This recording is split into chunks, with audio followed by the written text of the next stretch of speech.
In this next segment of our labor demand elasticity module, I'd like to take a look at the own wage elasticity and the cross wage elasticity, not only in terms of identifying what those terms mean, but what they will really represent to us as we think about elasticity of demand in the labor market. So let's think about this.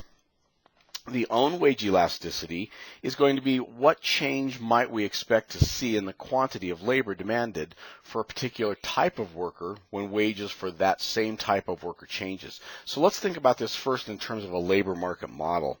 We're going to look very briefly at the simplified, just the demand side of the model. We have wage and labor. We have some downward sloping labor demand curve. And we might go from wage level 1, some wage level 1, to, and some labor level 1, to some wage level 2, and some labor level 2. Well, what kind of a demand elasticity would we see here? Let's assume for a moment that we had a labor demand equation of LD equals 60 minus 3W.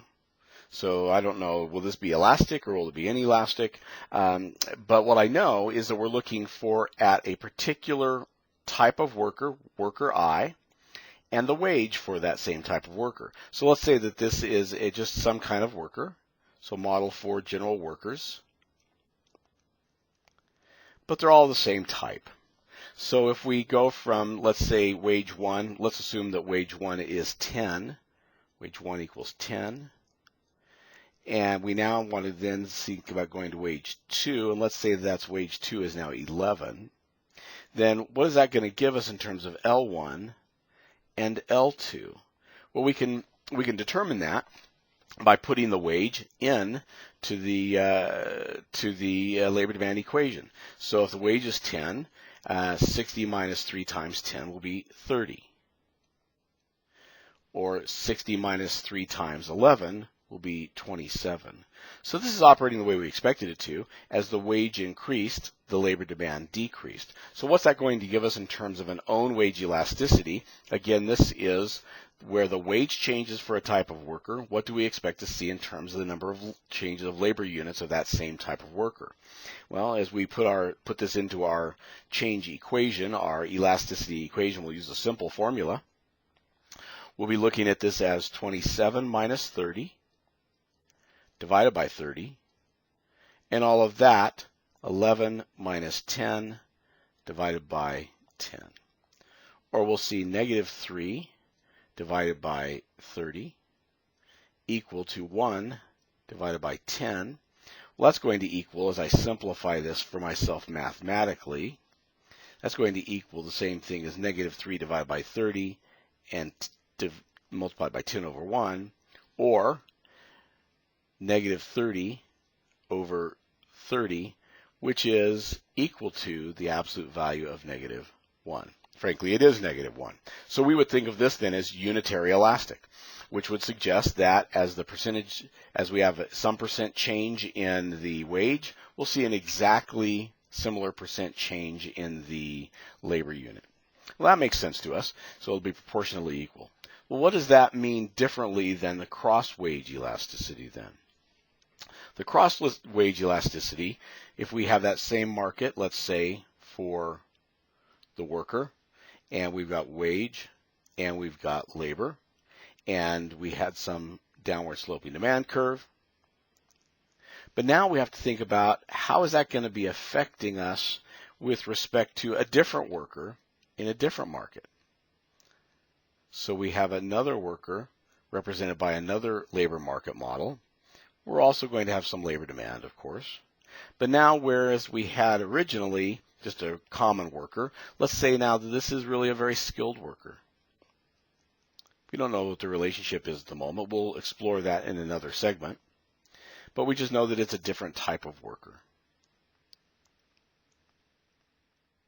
And if, for just our typical worker in the red here, if we have labor demand is equal to 60 minus 3W. But for our more highly skilled worker, let's assume for a moment that we have labor demand is equal to 25 minus 30W. Well, let's see what that's going to do for us. That we probably can't use that. It's not going to give us the kind of value that we need. Let's say it's minus 10W. So now let's see what we might be looking at in this cross-wage elasticity equation. Again, this is going to be looking at how the change of wage for one worker, let's say worker J, and let's say that's a skilled worker, how that's going to affect the number of labor units demanded for worker I. Let's say that's just the common worker. So we still have to have our L1 and L2, W1 and W2.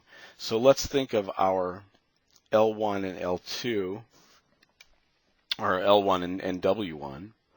So we'll have L1, and then we'll have L2, and W1 and W2. But now this is W for the more skilled worker. So let me actually change those to blue so it makes a little bit better sense for us as we're looking at this. We don't confuse ourselves as much. Say W1 and W2. And so let's say that we have our wages for that skilled worker, because we're looking at the wage for worker J, that's our skilled worker. And let's say that this skilled worker began at $30 an hour and is now having a wage increase to $36 an hour. So that's a 20% wage increase. That's pretty significant. What is that going to yield then in terms of a change in these labor units for this lesser skilled workers? Well, we have to consider this in the cross-wage environment. So let's assume for a moment that we decided that yielded a decrease in the number of these labor units required, and that we went from, say, the values we had in the prior slide, where we had for the lower skilled worker we had 30 and 27. Let's use those same values, 30 and 27. So we can now create our equation where we have 27 minus 30. This is a simple equation again, divided by 30. And now we'll think about this in respect to the wage of the more highly skilled worker. 36 minus 30 divided by 30.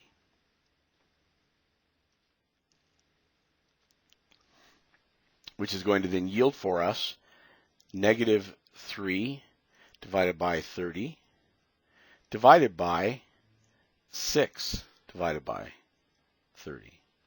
Which, to simplify this for me, negative 3 divided by 30 times 30 divided by 6. Well, this becomes even easier than we thought. We can just cross those out, or negative 3 divided by 6. Or we're looking at this and saying that this would be negative 0.50, which is clearly less than the absolute value of negative 1. So we would say that this is inelastic, which is simply suggesting to us that as the wage for a skilled worker, in this case, higher wages, right? Wage for a skilled worker in this case is increasing, that it's going to bring about an even lower or even lesser proportionate decrease in the number of unskilled workers that we have in the economy. Well, we don't necessarily know what kind of workers these are in this very simplified equation or example. We just know that this worker that is skilled worker J, their change in wage has yielded some change in labor units for worker I, so there must be some relationship. They either have some substitutability or some positive relationship, and we'll discuss and explore that in the next segment.